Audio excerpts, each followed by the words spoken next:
Hey, real quick before we get into this video, two quick things. The first one being is I'm doing my first FB03 Fusion World Tournament this upcoming Tuesday. So it's going to be August 27th, 5 p.m. PST or 8 p.m. EST. Up to 64 players. First place gets a box, and we do have prizing for top 8. So make sure to check that out. Link in the description. And it will be using the online client, in case you guys are wondering. And also talking about the online client, we do have this new campaign. So most of you guys probably already know this, but in case you don't, right now, if you log in between now and September 1st, you get a free 50 packs of Fusion World. So you get 20 packs of FB01, 20 packs of FB02, and 10 packs of the new set, FB03.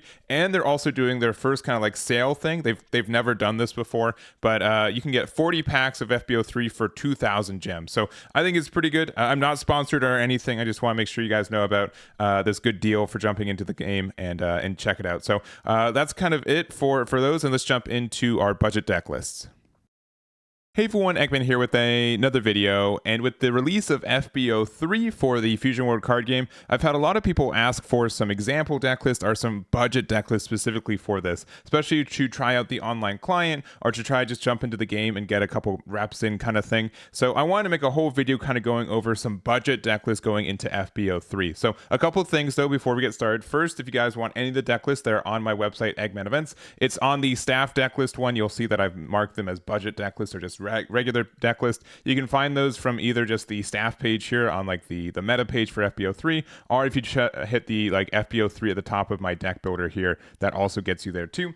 And there's kind of the idea for this one. It's kind of, when you say budget, you know, there's the online client and then there's also physical cards. Physical cards I think are generally cheaper in this card game, at least of the release of this video. Most of the decks we're talking about you can make pretty cheap, like I think under $50, unless there's something that I've missed from there. But the idea of the budget deck list for me is that there's no secret rares. All of them I also kind of based off of a starter deck in particular, since there's 5 starter decks in the game. My philosophy for this video and the budget deck list in general is if you buy one starter deck and you get a couple packs and you have like a couple of cards for that, what is the best deck that you can make for it? So I will say that for the Fusion World client right now, the crafting system's not particularly good at getting specific cards. It's more so if you get a bunch of packs, like your distribution over a long time, you'll get all the cards you need, except for kind of secret rares, which is a problem, which I didn't put secret rares for this one, but you can't really uncraft cards or get, you know, points towards crafting other cards until you get 4 copies of the same art super rare, which I've made videos on. I don't think a lot of people like that system, and hopefully it does change. But what that means is it's a little bit tricky to get particular super rares at times, but then if you put a lump sum of money in, you generally get like enough stuff for it. So to get specific decks, it's kind of expensive, but to get all the decks, it's less expensive, if that makes sense. But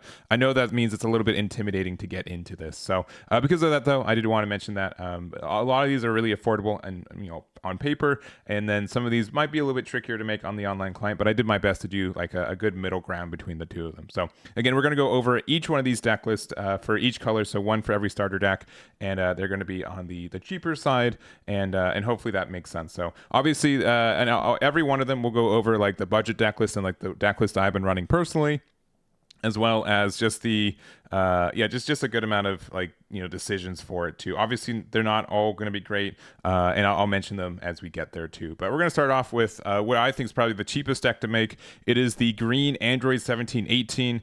This deck is really good. It conquered a lot of the set 2 meta after Top Coup got hit, and it's relatively cheap to get into as well. So this is my budget deck list for it.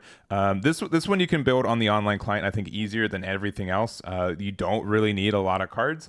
The biggest kind of adds for you is the 1718. It's just a 6-drop super rare, but it's one of the best in the game. It works with the deck really well, and it has some good removal. So this is probably like the only super rare like you need from this. And then other than that, we do have like from the star deck, the green star deck has been continually the best value for this game in general. 2 Broly BRs is fantastic. If you get another star deck, you can get a couple more. Turles is a pretty okay card to ramp up some energy for you. And like the only other card like that you need is the 1718, which is a rare, which is great. It's not a super rare. It should be moderately easy to get a copy, you know, your 4 copies of this card and go from there. I think the only other rare is like the Krillin rare, which we are playing 4 of, and maybe the Cell Jr., yeah, which is less important for you, but Generally, most of these are commons, uncommon, rares. The only hard super rares are the 17, 18, and then it also just translates to a more professional deck, right? A competitive deck. So this is the build here. The big differences that we add for it are the Aandroidd 18s, being able to use this to draw one, trash one, but also one attack if you have 6 or more, get the draw. It's also Aandroidd 18, which means it's searchable off the Aandroidd 20, which is really, really nice. Trunks Future, I've seen some people add this card. The reason for this too is that it's really easy for you to, let's say you're at 4 energy, right? You can use Aandroidd 17, 18 to go from 4 to 5, but then you'll also have 3 energy open, which means that you're able to then play the Trunks Future, which is really, really nice. So you can get the double ramp on a turn with being able to have the Trunks Future as like a 3 cost that goes from 5 to 6, which is really nice. So, but because of that too, like this is not super needed. Obviously, if you have more 17, 18s, you add more of them. If you add more Broly's, you do as well. And then Gigantic Meteor only comes at 2 copies, but you can run the full 4 for it. But again, you can obviously bump this up, but even on paper, I think this deck on paper is under $50. It didn't change anything from FB03. There's no FB03 cards in this deck, and I think it's still very, very competitive and doing well in this meta too. So here's the build for green. Again, like if you just need a deck to get into this meta, I think that the easiest way to do it is just get a green Broly starter deck, update it with the 17-18s from set 2 and from set 1, which means you don't even need to buy any set 3 packs, which is great, and then you just kind of go from there. But I think it's a good value for you there. All right, next up, we do have red.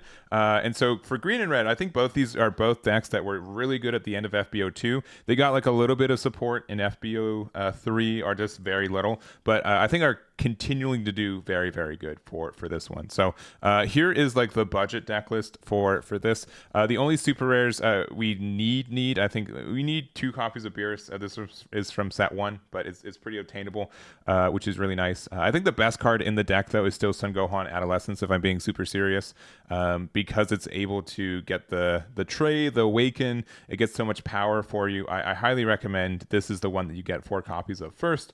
It just does everything for you that you need it to do as well.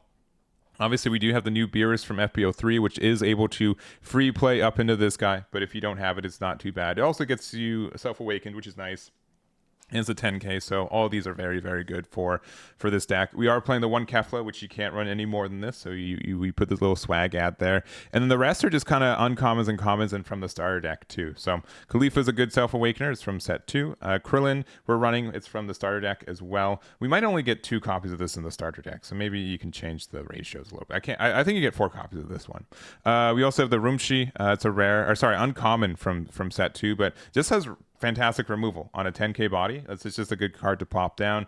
The Son Goku from the starter deck is great. Removal, double strike, and then just a bunch of 1-drops too. So this card's busted, by the way. This card like literally has won me tournaments, being able to just say, for 1, I get to be a 20k. Like why did this card's really cracked. I don't know why they printed that one, but in general, this deck I think is pretty standard. It's a crit leader. It has a lot of removal and control aspects, which is really nice. And there's just really no prevention in this game from giving something 0 power. It just gets removed outside of barrier, which is only 1 color, and spoilers, yellow is not very good in this set, so I do want to mention that. But I think this deck is pretty affordable. Obviously a couple more super rares needed. Sun Gohan, like I think Sun Gohan is better than the Beerus, to be honest, but you get as many of each of these as you can, and I think it's in a good spot, so we go from there. And here's the example, like full deck list for it. I think this deck is still good. The new ads are like adding the hit from set 1. If you have some of these, put them in the deck for sure. We want as many Beeruses, at least from my experience, to be able to do the 4 into the 5. Very consistent, or sorry, 3 into 4.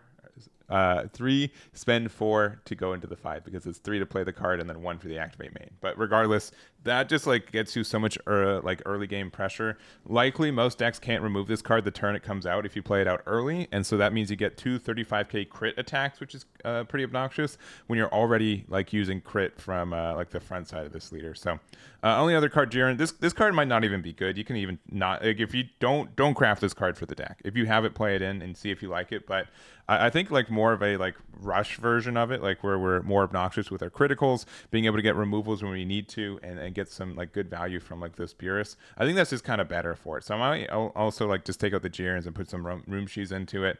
But this is kind of what the updated deck list looks like. And again, you'll notice that there's not that many super rares. And again, Jiren is like, you do not craft this card if you don't have it. It's more of it was a new FB03 card that I'm testing out kind of thing. But I think Beerus is going to be very good. It's going to be very present in this format, and make sure to check out this build if you haven't already. But this is the budget build, which I think is still in a pretty good spot. The Beerus' leader effect is like one of the best effects in the game. It's very, very good at removal. So there we go there. All right, moving on to blue. Blue was a little bit tougher to get down to a budget deck list. And in blue and black, I think in particular, they're both very strong right now, but they do take a good amount of rarer cards for it. But for this one, we kind of focused on more of like the newer guys we got. We have like obviously the 5-drop Vegeta from the starter is pretty good. Double strike and being able to bottom deck a 4 or less, especially in this format when there's so many relevant 4 or lesses, I think that's very good. We also have the Videl being able to attack and get a 1-drop. The secret best card in this deck is this Peel Off, which is a common. So like you're gonna get 4 copies of this very easily. We have like just a bunch of 1-drop that's draws. We have this new Vegeta from set 3 that has critical, and on play you get to take a card from your life to your hand, which is very good. Sun Gohan Adolescence is fantastic for this deck. You kind of this build, like you definitely want to do more of like I think set 1 and set 3 for buying cards, since there's not anything I think from set 2 at all outside of this My Future, which you can just definitely. I mean, it's a common, right? You're gonna have some common wild cards if you need to. But like, yeah, you get set 1 and you get set 3. This Goku Black is fantastic. Try to get at least 2 copies of this guy. I think it helps out a lot on your late game. And then we have the Zen. Actually, sorry, this is a set 2 card too. You kind of need this card to reestablish board if your opponent goes really wide. But in general, I think this deck is great. We also have Sinister Sickle, which is from set 1, so you can check that out, and it just removes a lot of good cards. So a lot of value. Even though like this card is like reads really aggressive, a lot of the success I've found with this deck is just being very value oriented, and then eventually they awaken you, and then you get a 35k. You just have like one of the best like closing abilities in the game. A 35k on a leader just means your opponent generally has to give you a super combo or 2 cards to get out of this attack, which is pretty hefty cost in the late game too. So I think this deck is great. The best super rare is probably the Sun Gohan Adolescence to try to get there as well. And then going to like the real deck list, and this is legitimately the deck that I've been running right now and the one that I've been finding the most success with. You notice that we bumped up to a couple more super rares. Vegito's a fantastic one from set 2. I don't think it's super duper needed, but it's really appreciated. Being able to get some removal, being a 25k base body, and then being able to use it to just get some good value. Like your opponent has to kind of answer this, and if they don't, you get like value over 2 turns, and then also being able to like combo it with Sun Gohan Adolescence and get rid of a 4 or less is fantastic. And then this card is pretty expensive. It's a secret rare, so it's hard to get in the client or on, and you know it's a little expensive in person too, but if you have this card, if you pull it out of your packs, definitely play it 100%. Very good. I've been finding that if we're trying to be like less aggressive and more just value control oriented, this Vegito just does so much, especially since there's so many cards right now that are better when they're on the board. So even though like the card you bounce back to hand goes back to hand, right? The fact that they have to either spend their entire turn likely playing it again next turn, or like it's just never going to be played again. It's been getting a lot more value in my games. So I think this card is very good. It's very strong. Being able to get that late game pressure. 2 30k attacks with a 35k leader just means your opponent has to get out of a lot of pressure, and you don't have to invest any cards, which is great too. So other than that, Peel Off is the best card in the game. I will continue to say this card is just really stupid. It's probably going to get hit, but we'll see. Goku Black late game can win you, just get a lot of pressure and force your opponent to have some removal for it. And then Videl can find Peel Off, so the card is really, really good. I don't know. This is my favorite deck right now. I've been playing it a lot, and I think it's strong. And so this like as like a baby budget version of it, I think still does well. And then you can easily upgrade it as you get pieces over time for this one. So there it is there. All right, yellow. All right, disclaimer. I don't think yellow is very good in this format. I don't think if you want to play this format, you should play literally any of the other decks that we're talking about. But I wanted to just include it just to put yellow on the map, but I don't think it's very good. I think blue and black are very strong right now, and they can answer a lot of what you're doing. Red can also do that too. There's just like a lot of weird synergies, and it's just really hard for yellow to get any hard removal, which decks kind of need right now, or the removal that it does have, a lot of decks have protection with. So it's kind of in a weird spot for it. But It's also really hard to make this deck without a lot of super rares. I'm going to be honest. Like I tried my best to make it like somewhat functional, and we still had to run so many of these ding dang super rares for it. So obviously Golden Frieza from the Star deck, still very good card. Probably the best card in the deck is this 4-drop Son Goku. Being able to stun 2 things on one body, that's also a 25k with a 10k combo, is very good. He's probably one of the best cards in yellow in general. So you're gonna have to open a lot of set 2 packs as well. I said we are only doing a 1-star deck. You kind of need 2 for yellow because you need 4 copies of this Frieza. And also, like, this is still like our best late game card outside of the 6-drop secret rare, so you kind of need 3 or 4 copies of this guy. I don't have it in this one, but make sure to add those. We have like the Ginyu Force package, but that has like another super rare associated with it. I decided to go with Vegeta and Bulma just to kind of show like I think that these are just better overall because they get more value. The protection off Vegeta is actually really strong and relevant too. It doesn't stop cards from getting bounced back, and it doesn't stop cards from going negative, but there are some matchups where this is kind of obnoxious, which is good. And then just kind of like the idea like, oh, we're resting things, but we're not getting rid of them. Red Jiren is a really tough card for us to deal with. This Vegeta is also, I think, very strong for the deck, being able to attack 25k with it twice and get some removal, which is kind of tough for yellow to do in the first place. I think is strong. It just stinks that it's another super rare that we're kind of taxed with it. But this is the build that I have right now. Don't go your way to build this. I don't think it's strong. And even with all the super rares, even with it being very constructed, I still have a hard time with this deck. So I think that we do have like a lot of cool cards, right? I think Final Explosion has been a strong card for the deck too. Choose all your opponent's battle cards with cost 3 or less and switch into rest mode, and then choose up to 2 of your opponent's rest mode battle cards with cost of 4 or less and KO them. So it's really good for getting rid of some 1 costs on board, and also being able to get some removal of 4 costs, which is pretty tough for yellow in general, but it's just a really rough way to kind of deal with stuff because it costs 3, which is really expensive.